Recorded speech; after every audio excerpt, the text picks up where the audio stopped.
ଜୟ ଜଗନ୍ନାଥ। ଶୁଭ ସକାଳ ଦର୍ଶକ ବନ୍ଧୁ। ଚାଲନ୍ତୁ ଆଜି ଦିନର କିଛି ଗୁରୁତ୍ୱପୂର୍ଣ୍ଣ ଖବର ଉପରେ ନଜର ପକାଇବା।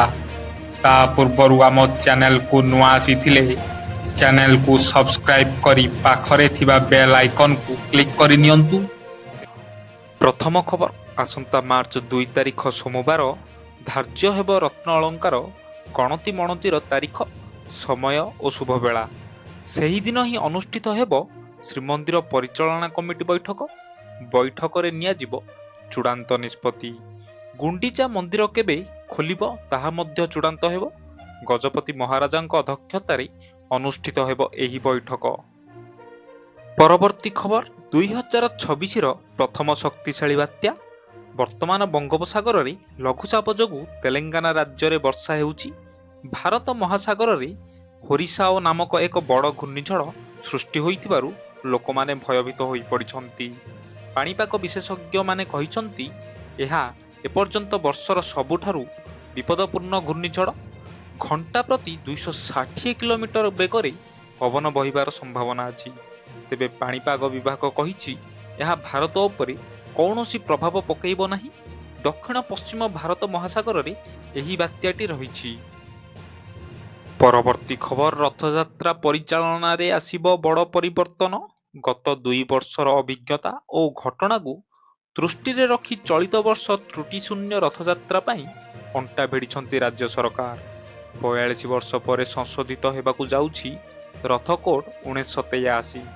ଭିଡ଼ ନିୟନ୍ତ୍ରଣ ଠାରୁ ଆରମ୍ଭ କରି ଏଆଇ ବ୍ୟବହାର ଓ ସେବାୟତଙ୍କ ଶୃଙ୍ଖଳା ପର୍ଯ୍ୟନ୍ତ ସବୁଥିରେ ହେବ ବ୍ୟାପକ ସଂସ୍କାର। ଏନେଇ ମୁଖ୍ୟ ଶାସନ ସଚିବ ଅଧ୍ୟକ୍ଷତାରେ ବସିଥିବା ଗୁରୁତ୍ୱପୂର୍ଣ୍ଣ ବୈଠକରେ ପ୍ରସ୍ତୁତି ହୋଇଛି ବ୍ଲୁପ୍ରିଣ୍ଟ। ପରବର୍ତ୍ତୀ ଖବର, ପେଟ୍ରୋଲରେ ମିଶିବ ଇଥାନଲ, କମିବ ମାଇଲେଜ। ପେଟ୍ରୋଲିୟମ ଏବଂ ପ୍ରାକୃତିକ ଗ୍ୟାସ ମନ୍ତ୍ରଣାଳୟ ଏକ ବିଜ୍ଞପ୍ତି ଅନୁଯାୟୀ ତେଲ ମାର୍କେଟିଂ କମ୍ପାନୀଗୁଡ଼ିକୁ ଏପ୍ରିଲ 1, 2026 ଠାରୁ ସମସ୍ତ ରାଜ୍ୟ ଏବଂ କେନ୍ଦ୍ରଶାସିତ ଅଞ୍ଚଳରେ 20% ପର୍ଯ୍ୟନ୍ତ ଇଥାନଲ ମିଶ୍ରିତ ପେଟ୍ରୋଲ ଏବଂ ସର୍ବନିମ୍ନ ରିସର୍ଚ୍ଚ ଆକ୍ଟ ନମ୍ବର 95 ସହିତ ପେଟ୍ରୋଲ ବିକ୍ରୟ କରିବା ବାଧ୍ୟତାମୂଳକ ହେବ। ତେଲ ଆମଦାନୀ ଏବଂ ପ୍ରଦୂଷଣ ହ୍ରାସ କରିବା ପାଇଁ ଏହି ପଦକ୍ଷେପ ନିଆଯାଇଛି। ତଥାପି ଏହି ପରିବର୍ତ୍ତନ ସାଧାରଣ ଗାଡ଼ି ଚଳାଳଙ୍କ ଉପରେ ମଧ୍ୟ ସିଧାସଳଖ ପ୍ରଭାବ ପକାଇବ। ପରବର୍ତ୍ତୀ ଖବର, ଇନ୍ଷ୍ଟାରେ ମୋଦି ନମ୍ବର 1। ଇନ୍ଷ୍ଟାଗ୍ରାମ ଫଲୋଅର୍ସଙ୍କୁ ନେଇ ଇତିହାସ ରଚିଲେ ପ୍ରଧାନମନ୍ତ୍ରୀ ମୋଦି। ପ୍ରଧାନମନ୍ତ୍ରୀ ମୋଦିଙ୍କ ଇନ୍ଷ୍ଟାଗ୍ରାମ ଫଲୋଅର୍ସ ସଂଖ୍ୟା 10 କୋଟି ଟପିଲା।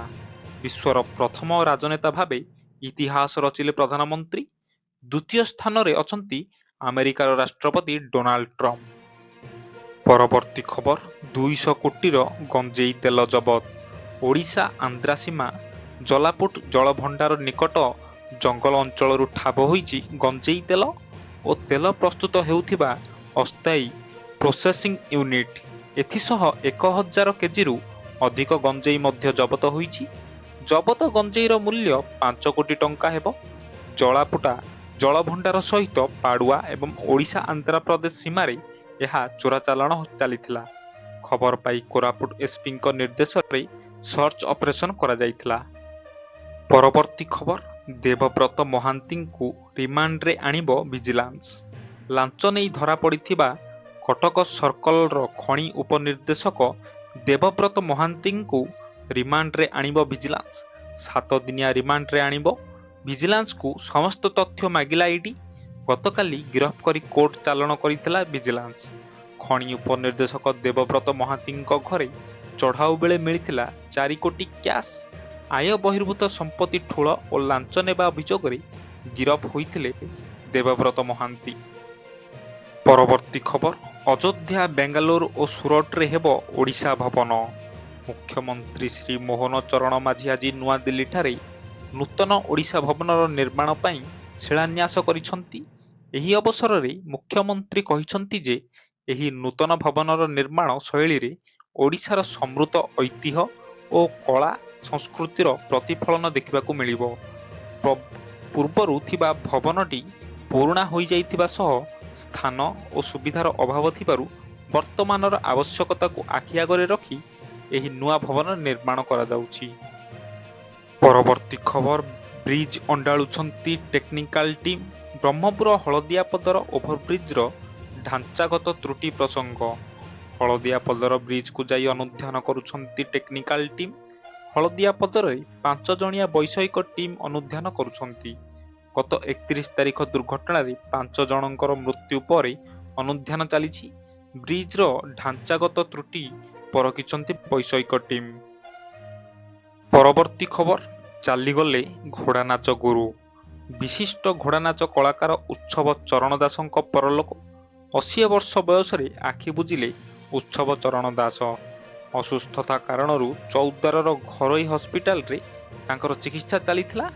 ଚିକିତ୍ସିତ ଅବସ୍ଥାରେ ଭୋର 5ଟାରେ ଡାକ୍ତର ତାଙ୍କୁ ମୃତ୍ୟୁ ଘୋଷଣା କରିଥିଲେ। ପରବର୍ତ୍ତୀ ଖବର ବିବାହ ବନ୍ଧନରେ ବାନ୍ଧି ହେଲେ ସାଉଥ୍ ସୁପରଷ୍ଟାର ବିଜୟ ଦେବରକୋଣ୍ଡା ଏବଂ ରଶ୍ମିକା ମନ୍ଦନା। ବିବାହର ପ୍ରଥମ ଫଟୋ ସେୟାର କରି ଏହି ଦମ୍ପତି ପ୍ରଶଂସକଙ୍କ ଅପେକ୍ଷାରେ ଅନ୍ତ ଘଟାଇଛନ୍ତି ଏବଂ ପରସ୍ପର ପାଇଁ ପ୍ରେମପୂର୍ଣ୍ଣ କ୍ୟାପସନ ମଧ୍ୟ ଲେଖିଛନ୍ତି।